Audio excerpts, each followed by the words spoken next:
శ్రీ గురుభ్యో నమః. జై శ్రీమన్నారాయణ అండి. ఈరోజు మనం తెలుసుకోబోయేటువంటిది ఏలినాటి శని.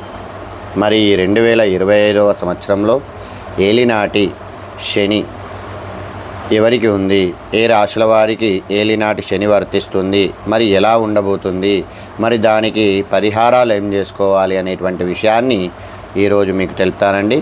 అలాగే ఈ శని సంచారం వల్ల ఏ రాశులకు మంచి ఫలితాలు ఉంటాయి, ఏ రాశులకు మిశ్రమ ఫలితాలు ఉంటాయి, ఏ రాశులకు కొద్దిగా కష్టకాలం అనేటువంటిది ఉంటుంది అనేటువంటిది కూడా చెప్పడం జరుగుతుంది. అలాగే ఈ శనికి మరి పరిహారాలు ఏం చేసుకోవాలి, ఈ సాడేసాతి ఏలినాటి శని అంటే సాడేసాతి అని అంటాం. ఈ సాడేసాతి శనికి మనం ఏ పరిహారాలు చేసుకోవాలనేటువంటి విషయాన్ని కూడా నేను ఈ వీడియోలో మీకు చివరికి చెప్తాను. అయితే ఈ శని సంచారం వల్ల సమస్యలు, ఈ శని అనేటువంటి గ్రహము కర్మ ఫలితాలను చూపెడుతూ ఉంటుంది. అయితే ఈ శని మరియు క్రమశిక్షణ నేర్పుతుంది, శ్రమ ఉంటుంది. నిజాయితీగా ఉంటే మాత్రం శని ఏమీ ఇబ్బందులు పెట్టకుండా ఉంటాడు. కానీ శని వల్ల అహంకారం అనేటువంటిది పెరుగుతూ ఉంటుంది.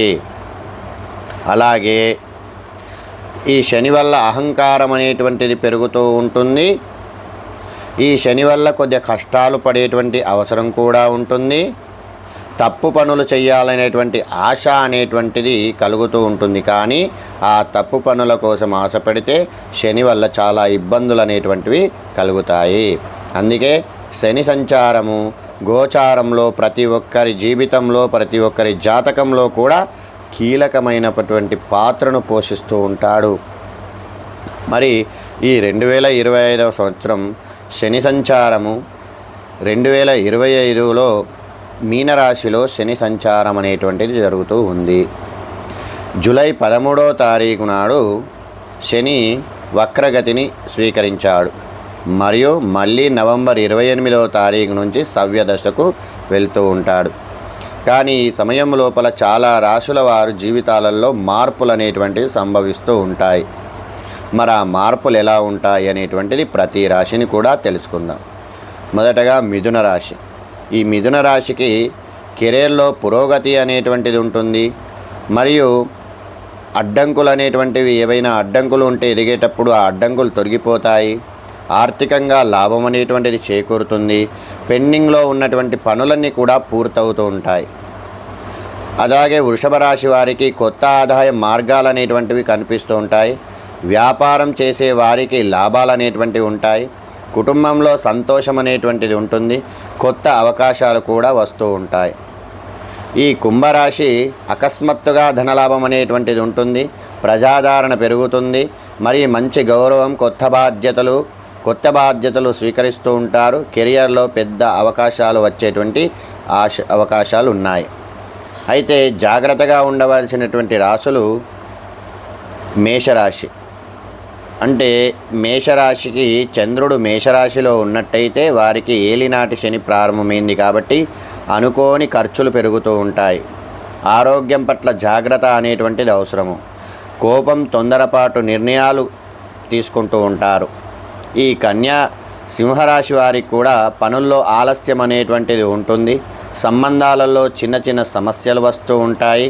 మానసిక ఒత్తిడి అనేటువంటిది పెరుగుతూ ఉంటుంది.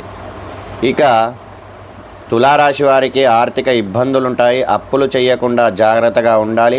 భాగస్వామితో కూడా జాగ్రత్తగా ఉండాల్సినటువంటి అవసరం వస్తుంది. ఇక ధనస్సు రాశి. ఈ కుటుంబంలో విభేదాలు రావచ్చు. వృత్తి సంబంధిత సమస్యలు, వృత్తి సంబంధితమైనటువంటి సమస్యలు వస్తూ ఉంటాయి.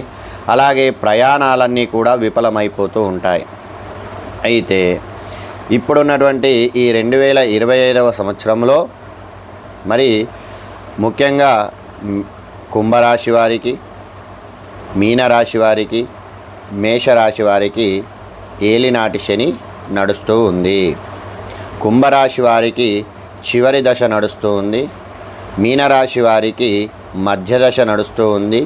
ఈ మేషరాశి వారికి మాత్రం 7.5 సంవత్సరాల శని నడుస్తూ ఉంది.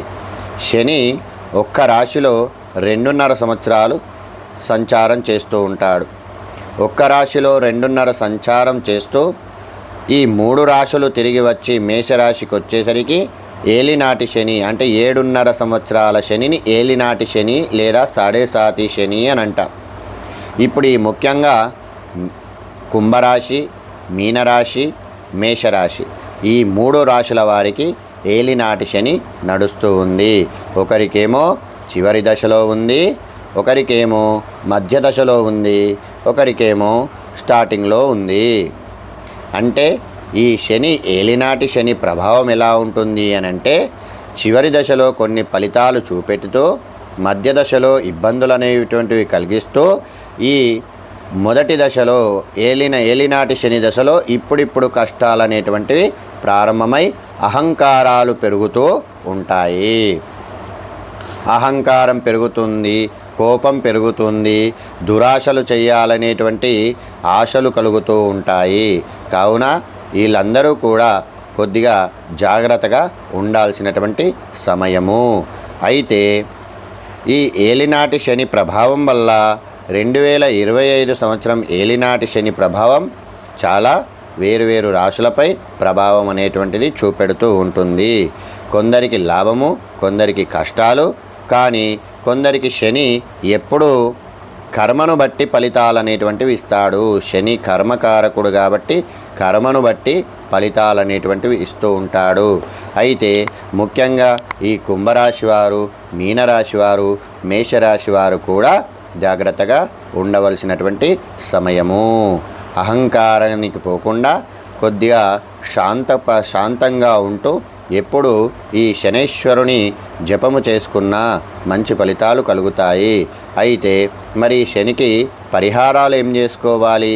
మరి ఈ ఏలినాటి శని ఈ కుంభరాశి వారు, మీనరాశి వారు, మేషరాశి వారు ఏ పరిహారాలు చేసుకోవాలి అని చెప్పి పరిహారాల విషయానికి వచ్చినప్పుడు అందరికీ కూడా ఉపయోగపడేటువంటి విధంగా ఆడవారు చేసుకునేటివి, మగవారు చేసుకునేటువంటి పరిహారాలు చెబుతూ ఉంటాను.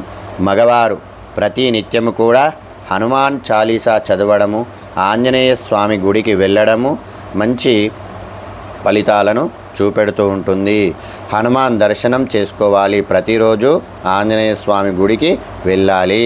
మరి ఆంజనేయ స్వామి గుడికి వెళ్ళి మొట్టమొదలుగా గంటను కొట్టి మీ గోత్రనామాలు చెప్పుకొని ఆంజనేయ స్వామికి శనిదోష నివారణార్థం అని చెప్పుకొని మీ పేరు, మీ ఇంటి సభ్యుల పేరు చెప్పుకొని మరియు శనిదోష నివారణార్థం అని చెప్పుకొని ఆంజనేయ స్వామి గుడి చుట్టూ 3 ప్రదక్షిణాలు చేయాలి.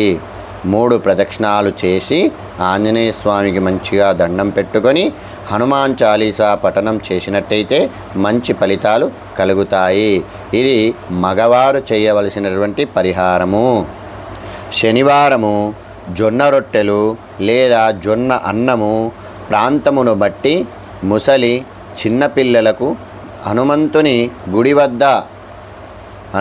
గుడి వద్ద ఉన్నటువంటి యాచకులు అంటే ముష్టివాళ్ళు, వాళ్లకు పాదప్రక్షాళన చేసుకొని దర్శనం చేసుకొని ఇంటికి వాళ్లకు ఈ జొన్న అన్నము లేదా జొన్న రొట్టెలు పెట్టి వాళ్లకు మంచిగా నమస్కారం చేసుకొని మనము ఈ పాదప్రక్షాళన చేసుకొని ఇంటికి తిరిగి రావాలి. ఇది ఎప్పుడు ఇవ్వాలి? ఆంజనేయ స్వామి గుడి దగ్గర ఉండేటువంటి యాచకులకు మాత్రమే ఇవ్వాలి. ఇచ్చినట్టయితే మంచి ఫలితాలు, శని దోషాలు తగ్గుతాయి. ఇక ఆడవారు ఏం చేయాలి అనంటే ఆడవారు ప్రతి శనివారము శ్రీ వెంకటేశ్వర స్వామి పూజ చేసుకోవాలి. గోవిందనామాలతో, అష్టోత్తర నామాలతో వడాపప్పు, పానకము నివేదన చేసినచో శని దోషాలు పరిహారం కలుగుతుంది. శని వల్ల కలిగేటువంటి ఇబ్బందులను తొలగిపోతాయి. 5వ తనము వృద్ధి చెందుతుంది. ఆడవారికి 5వ తనం వృద్ధి చెందుతుంది. ఆడవారందరూ కూడా వెంకటేశ్వర స్వామి దర్శనం చేసుకోవాలి. ప్రతి శనివారము ఇంట్లో గోవిందనామాలు చదువుకున్నా లేదా దేవాలయంలో గోవిందనామాలు చదువుకున్నా, వెంకటేశ్వర స్వామి అష్టోత్తరాలు చదువుకున్నా, ఈ అష్టోత్తరాలు గోవిందనామాలు చదువుకొని వడపప్పు నివేదన చేసి, వడపప్పు పానకమును నివేదన చేసి స్వామివారికి నివేదన చేసినట్టయితే శని వల్ల ఇబ్బందులు అనేటివి తగ్గుతాయి. ఆడవారికి 5వ తనం వృద్ధి చెందుతూ ఉంటుంది. ఉభయులు ఇద్దరు కూడా, ఆడవారు మగవారు ఇద్దరు కూడా కాలభైరవ అష్టకము పారాయణం చేసిన మంచి ఫలితాలు కలుగుతాయి. శ్రవణము చేసిన లేదా కాలభైరవ అష్టకం వింటూ ఉన్నా కానీ మంచి ఫలితాలు అనేటువంటివి కలుగుతాయి. శని వల్ల కలిగేటువంటి బాధలు తగ్గుతాయి. ఇక వృద్ధాశ్రమంలో వెళ్ళి వృద్ధులకు సేవ చేసిన, ఆహార వితరణ చేసిన శని వల్ల కలిగేటువంటి ఇబ్బందులు తగ్గుతాయి. వృద్ధాశ్రమానికి వెళ్ళి వృద్ధులకు సేవలు చేసుకున్నా మరియు ఆహారము భోజనాలు పెట్టినా కానీ మంచి శని వల్ల ఇబ్బందులు అనేటివి తగ్గుతూ ఉంటాయి. ఇది ఏలినాటి శని ప్రభావం అండి. ఇది ఏలినాటి శని కుంభము, మీనము, మేషరాశి వాళ్ళు ఈ పరిహారాలు చేసుకున్నట్టయితే శని వల్ల బాధలు అనేటువంటివి తొలగిపోతూ ఉంటాయి. జై శ్రీమన్నారాయణ అండి. నన్ను ఆదరిస్తున్న మీ అందరికి కూడా కృతజ్ఞతలండి. నా ఛానల్ సబ్స్క్రైబ్ చేసుకోండి, షేర్ చేయండి, లైక్ చేయండి. జై శ్రీమన్నారాయణ. ఇంకా మీకు తెలిసిన వారికి కూడా పంపించండి. జై శ్రీమన్నారాయణ.